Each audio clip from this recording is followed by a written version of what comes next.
So coming from CNBC, hidden beneath AI chips, Chinese-made circuit boards raise national security concerns in the United States. So yeah, you know how, over the past couple of decades, all the industry in the United States, they have wanted to outsource all of the low value production to basically anybody who's willing to do it. And China's basically been the one that's been willing to do it. You know how all of that low value manufacturing capability has left the United States? Well, one of the problems when you get rid of all your low value manufacturing capability is that at scale, it's actually very valuable at a society level. So I think this is an interesting story. It just kind of shows you the complete and utter disaster of the technology world, right? Where we have these, the thought leaders in the tech world talk about AI, right? And they talk about the models, and they talk about GPUs, and they talk about photonic computing, and they talk about all this really high level stuff, right? And one of the issues is they just don't talk about the brass tacks, a lot of the basic components that are required in order to build the overall server, right? We talk about a $40,000 GPU, and there's this idea that you can buy a GPU and then you can do something with a GPU. Here's the deal. If all you've got is a GPU, that's actually not valuable, right? That has to go into a server, that server has to go into a rack, everything has to be connected together into an overall system. You have to put the software on there. That's not quirky as hell, so on and so forth. And so one of the interesting things they're talking about here is apparently the United States used to manufacture like 30% of the world's circuit boards. So we actually used to produce quite a number of circuit boards. And so circuit boards are used for motherboards, right? You hear about motherboards, in laptops and desktop computers, and electronics equipment. Basically, the circuit boards are what everything gets soldered to. So the high value GPU gets soldered to it, the high value CPU gets soldered to it, that really expensive RAM gets soldered to it.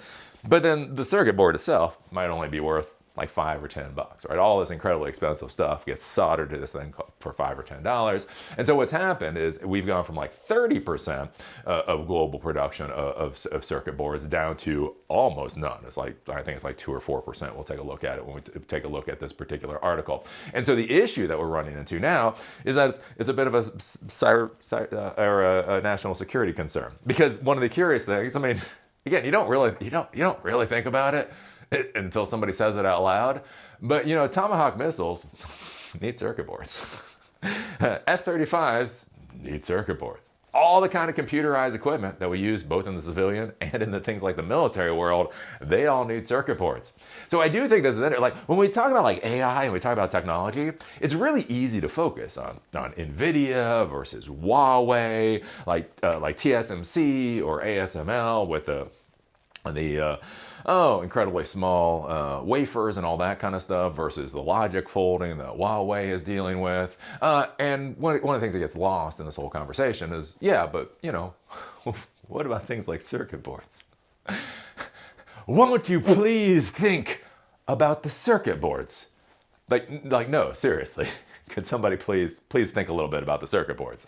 So yeah, this is a depressing article. Printed circuit boards sit underneath almost every chip, a necessity in nearly every electronic. Yep. So basically, anytime you're going to be connecting components together, you're essentially going to be using a circuit board to do that. They will make up a quiet but crucial piece of the booming AI market and represent a growing problem for the US because nearly all AI circuit boards for NVIDIA and others are made in China. So the circuit boards themselves are made in China.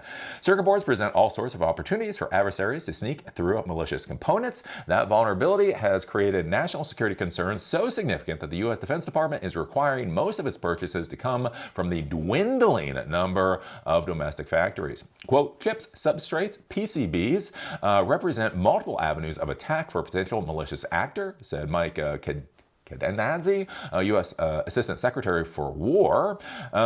In an interview with CNBC, worst case scenario, he said, a compromised PCB could mean a missile malfunctions in flight. Some 30% of the world's supply of circuit boards, or PCBs, used to come from the U.S. That number has dropped to just 4%. So this is one of the things, as I've talked about before, with industrial capacity, and one of my frustrations with the United States, to be clear, under Biden, under Trump. What is our industrial strategy? Like, as an American, I see all these weird, like, there's the CHIPS Act over here, but then there's Trump getting 10% equity in Intel, and then there's Bernie Sanders trying to grab 50% of all equity out of all AI companies, right? Anyways, you see all these little piecemeal policies, agree with them or disagree with them, right? You see all this little stuff around tariffs.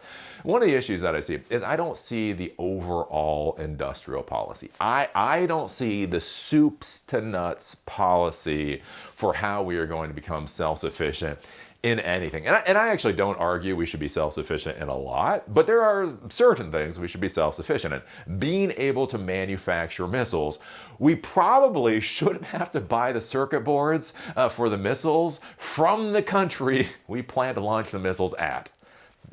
It just seems like a bad idea. Can you imagine that during the Cold War? Can you imagine during the Cold War? If we went to Russia, it was like, yeah. So we have these like new stealth aircraft.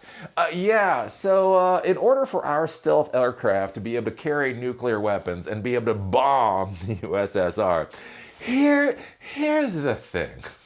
We're gonna need to buy some circuit boards from you, right? Does that sound like a smart idea? Right, we've had the Pacific pivot, right? The entire U.S. military pivoted towards China. It's now slightly pivoted towards Iran for a little while. But anyways, right, there's the idea that the entire U.S. military pivoted towards China. And so think about this. Think about China producing the circuit boards that are then used in the missiles that will then be pointed at them. Does that sound like a wise idea? For anybody, honestly, for anybody. Let's see here. Now, domestic capacity can't keep up with state-sponsored manufacturers in China, where material and labor costs are also lower. Let's see here. PCBAA executive director said 6 of 10 PCBs are now made in mainland China. So they're now making 60% of the world's PCBs. Former U.S. Deputy Undersecretary of Defense, who helped make technology acquisition decisions in the Obama administration and in President Donald Trump's first term, said PCBs are, quote, the easiest place to disrupt an electronic supply chain because the ability to hide things in substrates and layers. The U.S. government is now weighing subsidies to boost domestic PCB manufacturing, with lawmakers in both chambers of Congress introducing legislation involving financial incentives for building and buying American.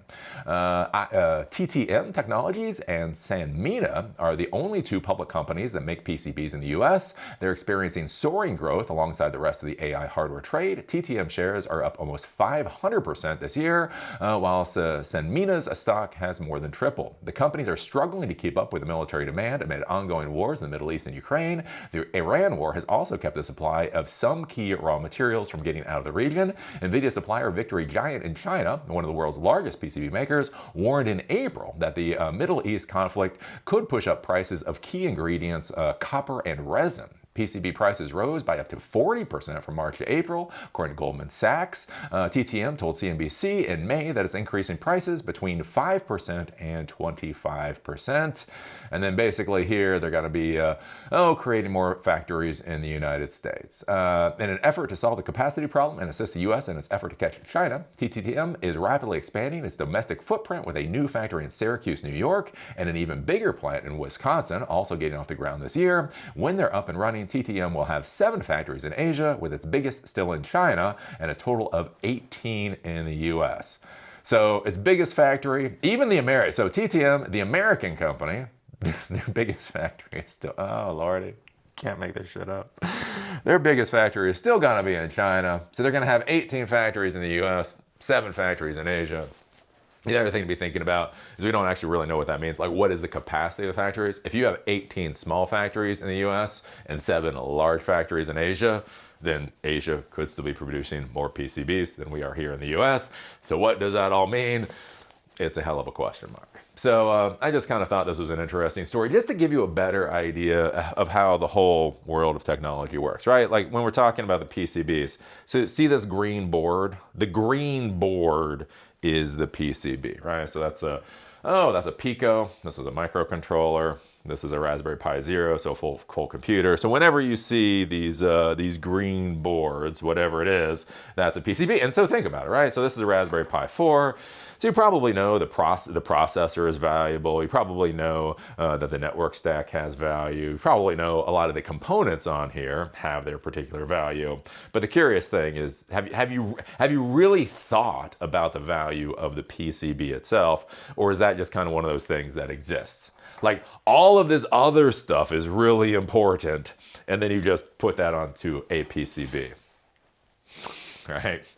Start to find out that PCB actually becomes a pretty important thing. So yeah, it'll be curious to see how all this works out at the end of the day. Oh, Lordy. Maybe we handed off a little bit too much production capacity to China. I'm just gonna put it on the table. Maybe we've handed China a wee bit too much.